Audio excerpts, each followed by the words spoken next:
Dr. Barbet, ele diz o seguinte: eu sou um cirurgião e dou aulas há algum tempo, e por 13 anos vivi em companhia de cadáveres, e durante a minha carreira estudei anatomia a fundo. Posso, portanto, escrever sem presunção a respeito de morte como aquela. Jesus entrou em agonia no Getsemane, e seu suor tornou-se como gotas de sangue a escorrer pela terra. O único evangelista que relata o fato é um médico, Lucas, e o faz com a precisão de um clínico.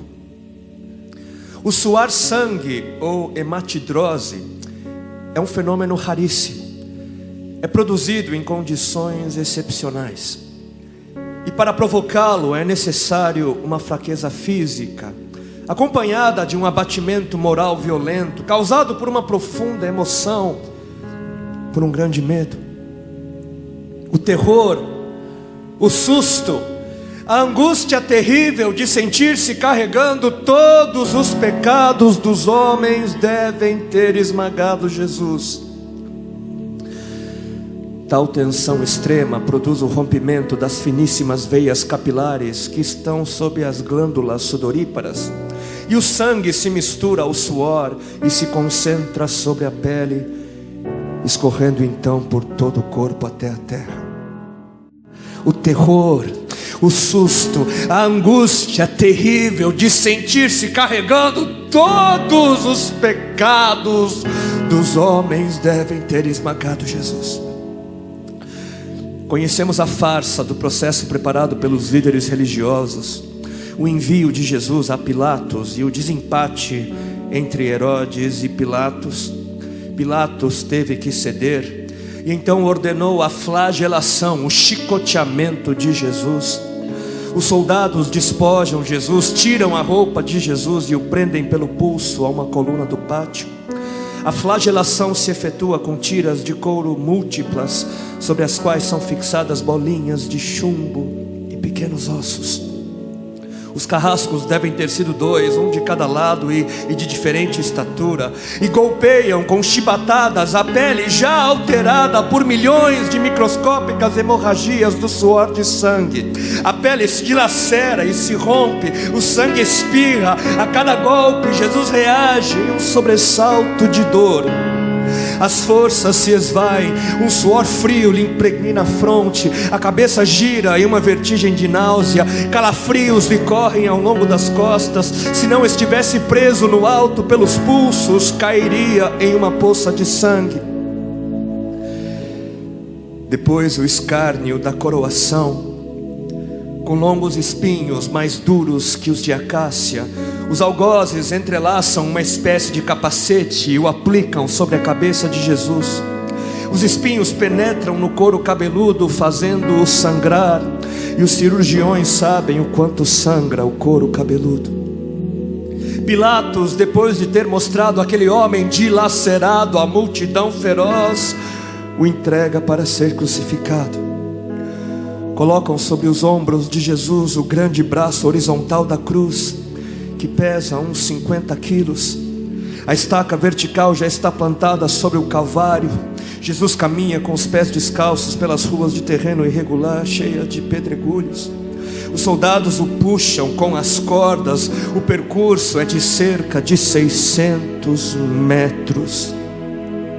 Jesus, fatigado, arrasta um pé após o outro. Frequentemente cai sobre os joelhos e os seus ombros estão cobertos de chagas, de ferimentos. Quando ele cai por terra, a viga lhe escapa, escorrega e lhe esfola o dorso. Sobre o Calvário tem início a crucificação. Os carrascos despojam o condenado, tiram a roupa do condenado, mas a sua túnica está colada nas chagas dos ferimentos, e tirá-la produz dor atroz. Quem já tirou uma atadura de gaze de uma grande ferida percebe do que se trata. Cada fio do tecido adere, cola a carne viva, e ao levarem a túnica se laceram as terminações nervosas postas em descoberto pelas chagas. Os carrascos dão um puxão violento, e há um risco de toda aquela dor provocar uma síncope. Mas ainda não é o fim. O sangue volta a escorrer. Jesus é deitado de costas. As suas chagas se incrustam de pequenos elementos. Depositam-no sobre o braço horizontal da cruz. Os algozes tomam as medidas. Com uma broca é feito um furo na madeira para facilitar a penetração dos pregos. Os carrascos pegam um longo prego pontudo e quadrado, apoiam-no sobre o pulso de Jesus e com um golpe certeiro de martelo o plantam e o rebatem sobre a madeira. Jesus deve ter contraído o rosto assustadoramente. O nervo mediano foi lesado. Pode-se imaginar aquilo que Jesus deve ter provado: uma dor lancinante, agudíssima, que se difundiu pelos dedos e espalhou-se pelos ombros, atingindo o cérebro. A dor mais insuportável que um homem pode provar, ou seja, aquela produzida pela lesão dos grandes troncos nervosos, que provoca uma síncope e faz perder a consciência. Mas em Jesus não. O nervo é destruído só em parte, e a lesão do tronco nervoso permanece em contato com o prego.